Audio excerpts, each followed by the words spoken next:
São Marcelino e São Pedro, eles eram clérigos. São Marcelino era padre e São Pedro era exorcista, e ambos da diocese de Roma. E eles tinham um ministério fecundíssimo. A virtude e a santidade de ambos conseguia a conversão de muitas pessoas. E nós estamos aqui no início do século IV. São Marcelino e São Pedro morrem, são assassinados em 304. Então, iniciozinho do século IV.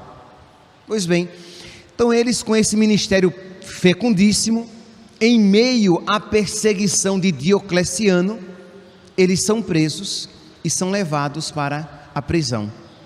E eles não são presos e levados para a prisão para imediatamente serem mortos. Eles eram flagelados durante o dia e lançados no calabouço para, num dia ainda não determinado, serem mortos. Mas eles eram colocados em prisões escuras, insalubres, mal ventiladas, com carrapatos, ratos, percevejos, e eles eram flagelados violentamente e lançados nus naqueles calabouços. Então vocês podem imaginar o quê? Que uma pessoa sadia não conseguiria passar o dia inteiro em pé. Experimente você, passar o dia inteiro em pé, você não consegue.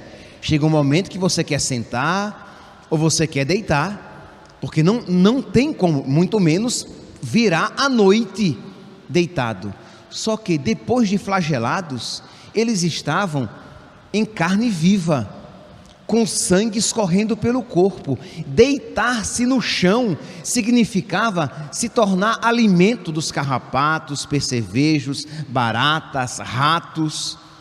Então vocês podem imaginar o sofrimento e quão dolorosas eram as noites desses homens.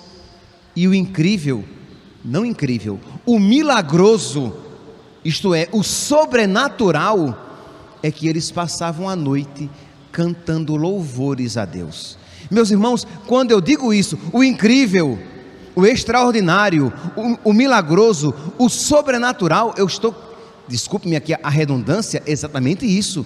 Isso é sobrenatural. Se você quiser, meu santinho, cantar louvores a Deus em meio ao sofrimento, você precisa suplicar a graça de Deus. Senão você vai maldizer a Deus, senão você vai maltratar os empregados, como fez Sara, senão você vai maltratar sua esposa, como fez Tobias. Coitadinha da esposa, estava até ajudando na manutenção da casa, trabalhando fora, e o marido diz o quê? Você roubou esse cabrito, devolva. Coitadinha da empregada, estava ali ajudando a sua patroa, e ela tratando com rispidez. E aí também a empregada, que não era virtuosa coisíssima nenhuma, disse: você não vale nada, por isso que seus maridos morrem.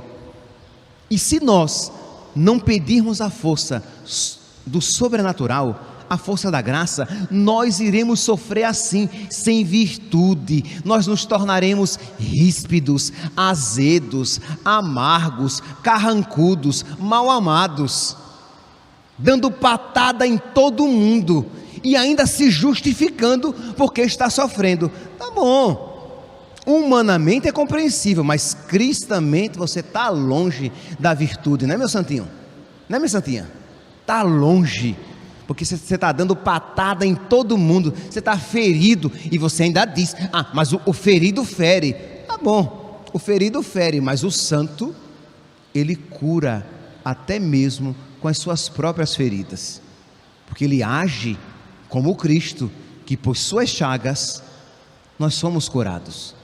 Pois bem, então imagine, depois de várias noites em que Marcelino e Pedro eram flagelados, jogados naquele calabouço, e aí por entre as suas feridas, carrapatos, pulgas, doenças já causadas pelos ratos que comiam as suas carnes, porque eles acabavam deitando, mas os seus louvores começaram a instigar os outros presos. Isto é, o que é isso? Eles apanharam tanto e agora estão louvando, mas o mais extraordinário eu ainda não falei. Artêmio, que era o chefe dos algozes, que era o chefe daqueles que tomavam conta do calabouço, e era aquele que escolhia os tipos de flagelos com os quais eles, os presos, seriam flagelados. Artêmio andava triste.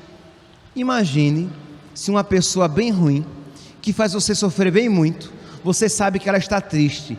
Se você não se regozijar, pelo menos você não vai dizer, então tá bom, né? Deus está castigando, me faz tanto mal, é bem feito. Não foi isso o que Marcelino e Pedro fizeram. Quando eles souberam que Artêmio andava triste, eles pediram para falar com Artêmio, chamaram Artêmio, e Artêmio disse que estava triste, porque a filha dele estava doente, pois ele disse, ela será curada. E de verdade, a menina foi curada, e isso foi tão extraordinário que mexeu com Artêmio. E Artêmio disse, e Deus, não, para aí, segura aí, ainda não. Artêmio veio, e São Marcelino e Pedro disseram, o nosso Deus vai curar a sua filha, porque o nosso Deus é o Deus Todo-Poderoso, o nosso Deus é o Deus Onipotente, é o Deus Criador do céu e da terra. E Artêmio disse, e se Ele é tão poderoso assim, por que é que vocês estão presos? E se Ele é tão poderoso assim, por que é que Ele não livra vocês da prisão? E São Marcelino e Pedro dizem, porque o sofrimento será ocasião para que nós amemos mais a Deus. Deus não nos livra, não porque não pode, mas é porque Ele está nos dando um presente, para que nós o amemos ainda mais. Vê aqui, meus santos, a ocasião que nós temos de fazer, mas para isso precisamos suplicar a graça de Deus, porque senão o sofrimento não só não será a ocasião de nós amarmos mais a Deus, como será a ocasião de nós cairmos, de nós diminuirmos na virtude e até mesmo cairmos na infidelidade. Então, diante daquela palavra, Artêmio fica mexido, mas a criança é curada. Então Artêmio se converte, ele, sua esposa e seus filhos e sua filha. Ele solta todos os presos, e é claro que Artêmio também é preso, e mandam que ele seja morto, quebrando-lhe os ossos e desconjuntando-lhe os membros. E a filha e a esposa são mortas, sendo esmagadas por pedras. Aí você diz, foi curada e morreu, de que valeu? Meu santo, você não disse isso, né? Você não pensou isso, porque antes ela era uma pagã, ela era uma adoradora de demônios. Ela agora morreu na amizade com Cristo, caminhando para o céu. Ela antes estava doente no corpo e na alma, e estava caminhando para o inferno. Ela agora, aquela menina, juntamente com a sua mãe, elas tinham fé em Jesus, e por Jesus elas tinham morrido. É totalmente diferente. Mas para que nós tenhamos esta compreensão, se nós não formos auxiliados pelo alto, nós pensaremos como o mundo, nós pensaremos de uma maneira carnal. Por isso nós precisamos, meus santos, como Padre Pio, dizer a cada dia, fica, Senhor, comigo, se queres que eu seja fiel. Fica, Senhor, comigo, senão eu vou te abandonar. Fica, Senhor, comigo, porque senão eu ficarei nas trevas do mundanismo, nas trevas do erro. Eu vou pensar como o mundo e não segundo o teu Espírito. Fica, Senhor, comigo, senão eu não terei forças para sofrer como um cristão. Fica, Senhor, comigo, senão eu vou desanimar na primeira dificuldade. Fica, Senhor, comigo.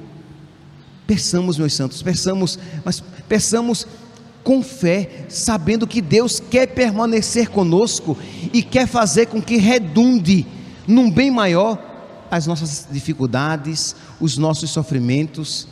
O Senhor quer que nós façamos das nossas dores uma ocasião para amá-lo mais, e Deus quer fazer da nossa vida também um instrumento de conversão para tantas pessoas, como fez isso a partir da vida de São Marcelino e São Pedro.